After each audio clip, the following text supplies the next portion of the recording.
So this video is my October TBR, and it is another of the We Choose Each Other's TBR videos. So this time I am going to be doing this video with my parents. You're about to watch the clip where I actually do the TBR spot with my parents, and you will notice when you do that I am wearing completely different clothes, because I won't go into why, but I didn't film the intro and the outro on the same day as the bulk of the video, so that's just what happened this time around. Okay, so I will show you that video now. Okay guys, so here we are at my parents' house. So we have my father Chris and my mother Heather, and we're going to do, as I said, our We Choose Each Other's TBR. So I will start. So we've done a similar thing to what I did with Michelle and Rowan. I have chosen 4 books, but not 4 books for mum, 4 books for dad. I've chosen 4 books, and mum and dad will read as many of them as they want to, or both can read one, whatever they want to do. And then I think that dad has chosen 2 books for me, and mum has chosen 2 books for me, although apparently dad has chosen 3 books for me. Can't count. So I will start with the books that I chose, or with one. I will go. So I'll go first, and I'll show one book, and then we can, I guess, go around the circle. So the first book that I'm going to give you is this one. I'm just going to hold it up a bit closer, which is Graceling by Kristen Kershaw. Oh, that looks interesting.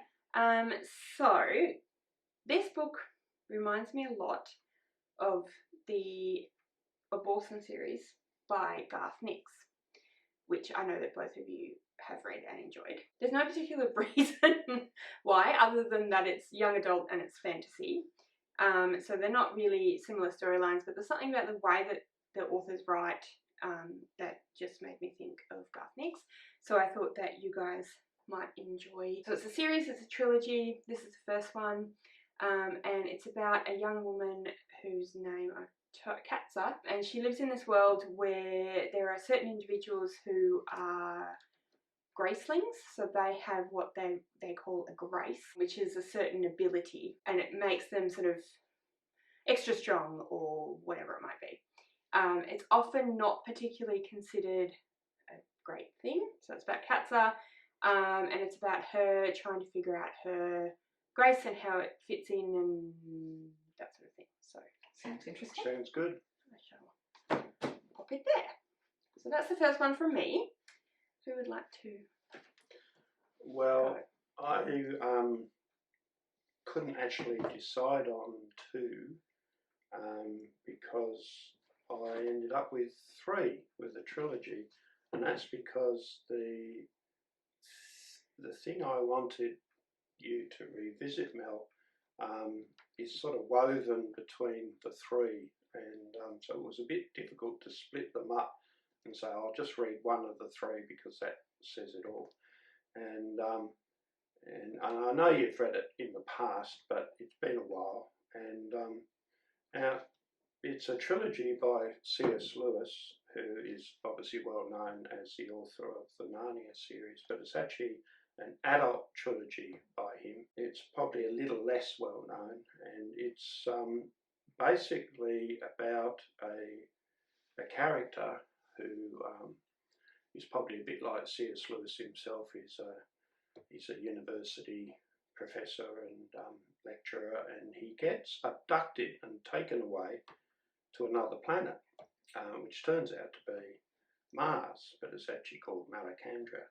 And the story sort of follows on from there, and then he ends up going to Venus as well, which is Perelandra, and then the 3rd phase of it is set in Earth. But he has an interesting way of weaving ancient mythology, which I know you like, and angelology, and science, and well, really sort of like the study of angels, and the dimensions of angels and the kinds and angels, etc., and how they might relate and what they're doing. So it was written sort of 70, 80 years ago, just before and during the Second World War. It was just interesting to me when I decided to revisit this trilogy just the other week, how fresh and how insightful it was, and in a sense how up to date that it was. Not so much in the mechanics of space travel, because it's obviously not up to date in that respect. And then I got this book out of the library by a well-known scientist and inventor, and in that book he was proposing that we've entered what he was calling the Novacene age or era, and it's the time for the human race to basically bow out. We've finished our role in evolution, and it's time for the cyborgs, and it's time for the artificial intelligence and the machines to take over, and we should be happy about this, he was proposing. Right. And but the funny thing is that 2 days or so before I borrowed that book from the library, I'd re-picked up the first one of this trilogy just to have a bit of a relaxed time on the weekend. And it was uncanny how the main sort of scientific character in this trilogy by Lewis was espousing virtually the same kind of idea. And it made me realise that maybe C.S. Lewis was being a bit prescient and a bit insightful about the future when he wrote this series. So I thought you might like to revisit that kind of mix of science, philosophy and mythology and angelology. A lot of those things are up your alley anyway, but and also because sometimes it's good to revisit an old classic and an old favourite, so to speak. And so that's why I suggest you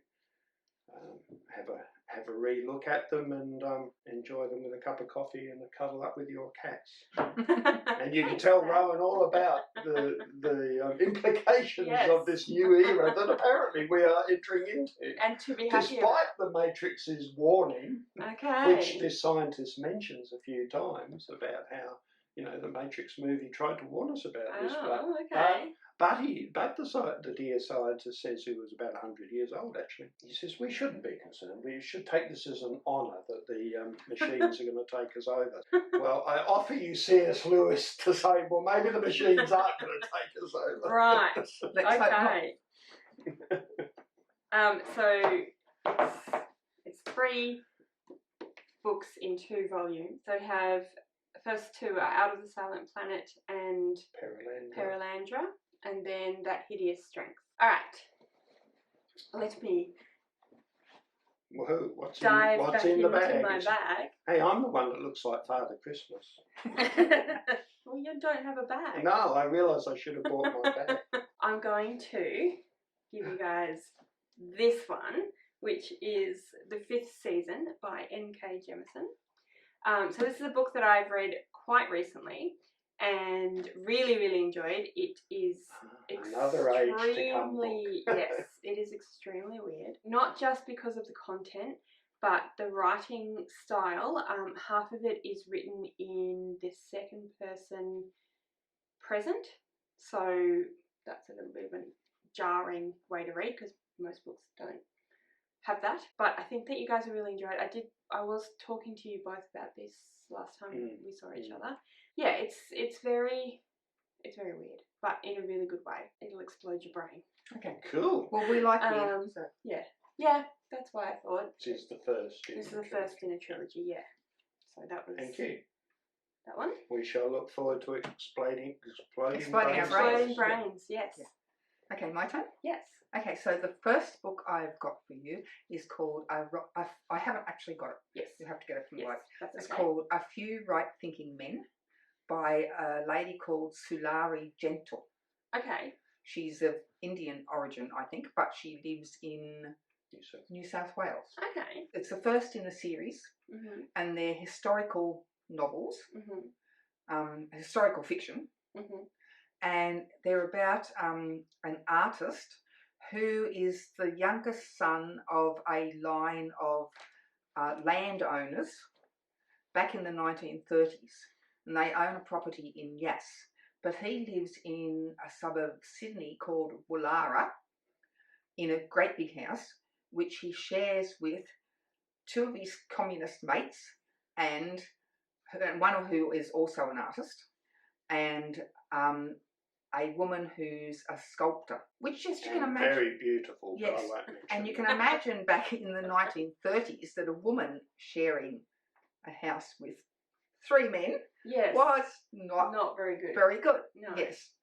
So anyway, apart from being an artist, he seems to get himself into a bit of bother, and he's always solving murder mysteries along with his mates. Right. Interesting. Because the murders inconveniently happen. He doesn't. He doesn't look for them. Yeah. Right. They just happen. So the first one is the murder of his uncle. Okay. Which he solves. Right. With the help of his friends. Right. Yeah. So a bit like how Miss Marple seems to be followed around by murder. Yes. Yes. Only the storyline itself is nothing like Miss Marple. No. Yeah.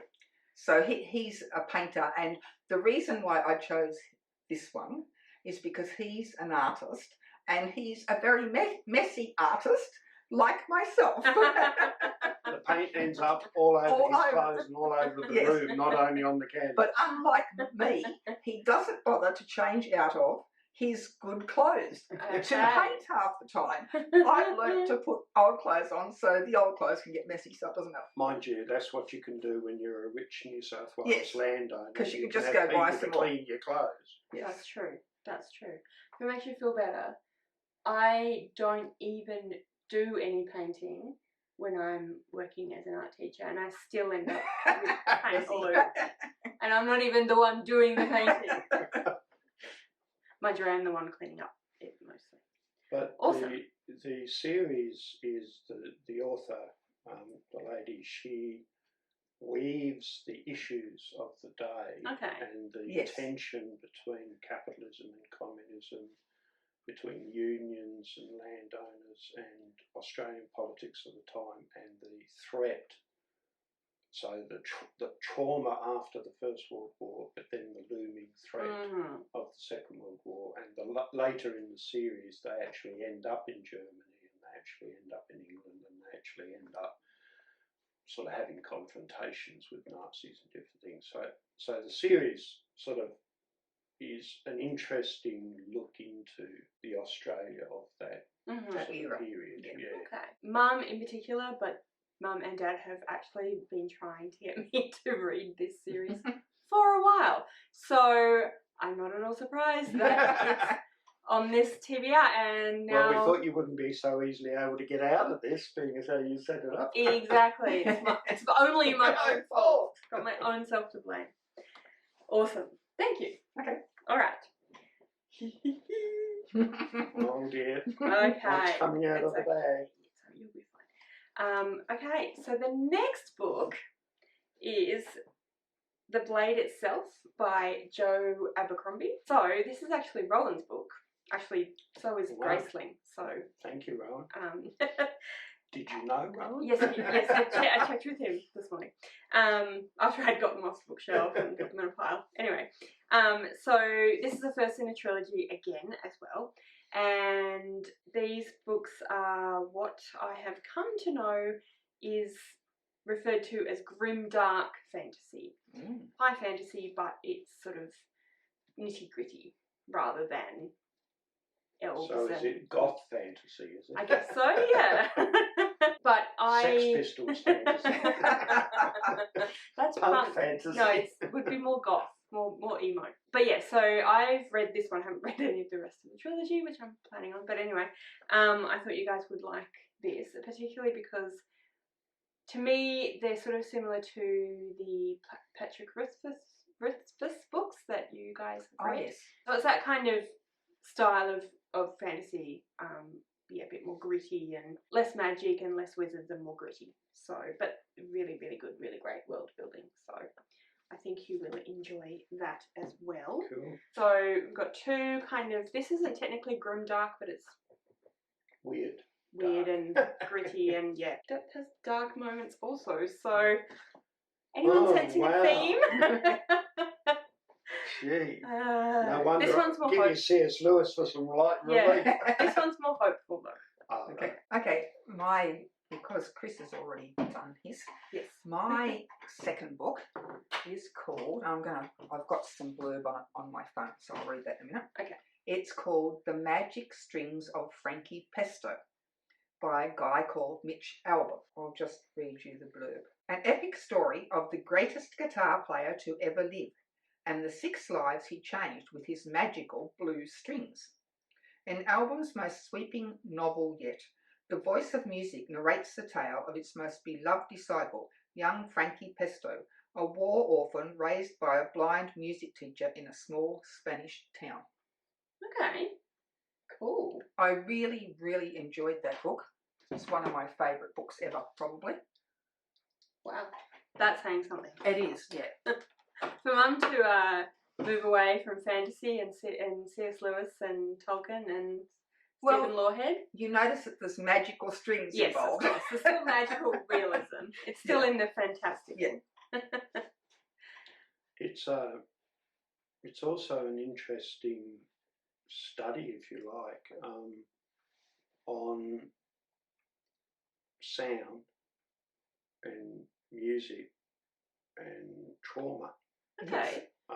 Interesting. Because of the historical setting and because of the tragedies and the difficulties that happen to the different people in the story, and how music in particular and how this particular guitar sound affects them and touches them. Touches their lives. Touches their lives and interacts with the trauma. It's a book that evokes quite well everything that those who are moved by music, of which you obviously yourself are one, as well as that, and it gives you that feel of that's what music does to me too. Oh wow. So it's an interesting, it's quite deep and quite profound, but you do have to be a little bit patient with it, I think, in reading it. At times I've found that it's got a slowish pace at times, because it's very, I think, character and mood rather than fast action or something. It very much engaged me though, and it's over the whole of the character's life. Right. Okay. Yeah. So it's an interesting concept, like it would be thinking. As someone who's trying to write a book myself, it struck me as quite a challenging thing to take on. Yes, and he did it very well. But he's done it very well, yeah. Okay, awesome. Sounds awesome. Great. I'm really excited. So that's my 4, but now is your last one. Now, as we just discovered, a lot of these are a little bit gritty and a little bit dark. Uh-oh. So, what's coming out of the bag now? To lighten the mood. To lighten the mood a little bit, I have brought along a book by Dawn French. Oh, right. Cool. So this is one of her fiction books. It's called Oh Dear Sylvia, and it's actually about a older woman who is in a coma, and all of her friends and family come in and talk to her. Through them talking to her while she's in the coma, it's kind of revealing some secrets about her and about themselves, and what they've really wanted with their lives and who they really are and all of that sort of thing. It's really well written. I really enjoyed it. I know I said light relief. I was about to say that. I thought this was going to be lightening the mood. Okay, let's all slip off into a coma and have light relief. But as you can imagine, it's Dawn French, so her way with words is still very clearly very kind of light. The content isn't necessarily comedic, but it definitely has comedic moments. Yeah. And you definitely get a sense of these people's lives, which includes comedic moments as well as maybe not so great times. For those people that don't know, Dawn French is a English comedian who has done a number of different things, skit shows, stand-up, all of that sort of thing. She was in The Vicar of Dibley, which was 90s? Yeah, I would say so. 90s sitcom, British sitcom. She was one of the two members of French and Saunders, which was a skit show in like the late 70s, early 80s, I think. Not sure how many people know her, but she's hilarious and you should go and check her out. And she's written some fiction books and you should go and read them because they're amazing. So there's that one. Thank you, Mel. You're welcome. Cool. So there we are. So there we are. What I've done with Michelle and Rowan, I haven't actually done it with Michelle and Rowan. What I've said is that we'll meet up in, I don't know, however long, and have another film and chat about it. Are you guys happy to? Yep. About the books that we've read. Yeah. Fantastic. Cool. So stay tuned for that at some point on my channel. See you later. So, as you saw, I actually wound up with 5 books to read in October from my parents, 3 of which are a trilogy. I also have some buddy reads that I'll be doing in October as well. My friend Alison and I have been, as you know, buddy reading The Obelisk Gate by N.K. Jemisin, which is the second book in the Broken Earth trilogy. And during October, we will be buddy reading The Stone Sky by N.K. Jemisin, which is the third book in the trilogy. And I'm really excited to read this. Some information was revealed in The Obelisk Gate that has given quite a lot of information about what to expect in The Stone Sky. I'm really excited to find out if any of the things that I have been predicting are remotely going to happen, so we'll be buddy reading that. I have a suspicion we may start. I'm actually filming this a few days before the end of September, so I'm anticipating potentially starting this a little bit early, but we'll see what happens. I haven't spoken to Alison about that yet. But anyway, the bulk of this will be read in October, so that's added to my TBR.